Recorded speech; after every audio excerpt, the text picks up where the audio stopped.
ನೀವೆಲ್ಲರೂ ಇನ್ಮೇಲೆ Cubbon park ಅಂತ ಹೇಳದೆ ಇದನ್ನ ಶ್ರೀ ಚಾಮರಾಜ ಪಾರ್ಕ್ ಅಂತ ಹೇಳಬೇಕು ಮತ್ತು ಎಲ್ಲರಿಗೂ ತಿಳಿಸ್ಕೊಡ್ಬೇಕು ಅಂತ ಹೇಳಿ ಇದೊಂದು ವಿಶೇಷವಾಗಿರುವಂಥ ಮಾಹಿತಿ ನಿಮ್ಮಲ್ಲಿ ತಗೊಂಡ್ಬರ್ತಾ ಇದ್ದೀನಿ. ನೀವು ನೋಡುತ್ತಿರುವುದು ಕನ್ನಡ ಟ್ರೆಂಡಿಂಗ್ ಯೂಟ್ಯೂಬ್ ಚಾನೆಲ್. ನಮಸ್ಕಾರ ಸ್ನೇಹಿತರೆ, ನಾನು ಕನ್ನಡ ಟ್ರೆಂಡಿಂಗ್ ಯೂಟ್ಯೂಬ್ ಚಾನೆಲ್ ಪರವಾಗಿ ಮಾತಾಡ್ತಾ ಇದ್ದೀನಿ. ಸ್ನೇಹಿತರೆ, ನಾನು ಯಾವಾಗ ಬಂದ್ರೂ ನಮಗೊಂದು ವಿಶೇಷವಾಗಿರೋಂಥ ಮಾಹಿತಿ ಕೊಡೋದು ನಿಮಗೆಲ್ಲ ಗೊತ್ತು. ಇವತ್ತಿನ ಅತ್ಯಂತ ವಿಶೇಷವಾಗಿರೋಂಥ ಒಂದು ಮಾಹಿತಿ ತಮ್ಮಲ್ಲಿ ಹೇಳ್ಕೋಬೇಕು ಅಂತ ಇಷ್ಟಪಡ್ತಿದ್ದೀನಿ. ನಿಮಗೆಲ್ಲ ಗೊತ್ತಿರೋದು ಲಾಲ್ಬಾಗ್ನಲ್ಲಿ ಫಲಪುಷ್ಪ ಪ್ರದರ್ಶನ ವರ್ಷ ಎರಡೆರಡು ಸತಿ ಆಗ್ತಾ ಇದೆ. ಆದರೆ ಕಬ್ಬನ್ ಪಾರ್ಕ್ನಲ್ಲಿ ಇವತ್ತು ವಿಶೇಷವಾಗಿರುವಂಥ ಒಂದು ಪುಷ್ಪ ಪ್ರದರ್ಶನ ನಡೀತಾ ಇರುವಂಥ ಜಾಗಕ್ಕೆ ನಾನು ಬಂದಿದ್ದೀನಿ.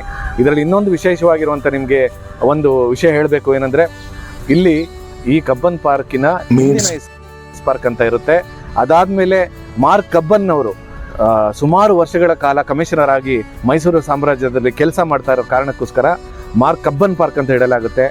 ತದನಂತರ ನಮ್ಮ ನಾಲ್ವಡಿ ಕೃಷ್ಣರಾಜ ಒಡೆಯರ್ ಅವರು ಇದನ್ನು ಶ್ರೀ ಚಾಮರಾಜೇಂದ್ರ ಒಡೆಯರ್ ಪಾರ್ಕ್ ಅಂತ ಹೆಸರಿಡಲಾಗುತ್ತೆ.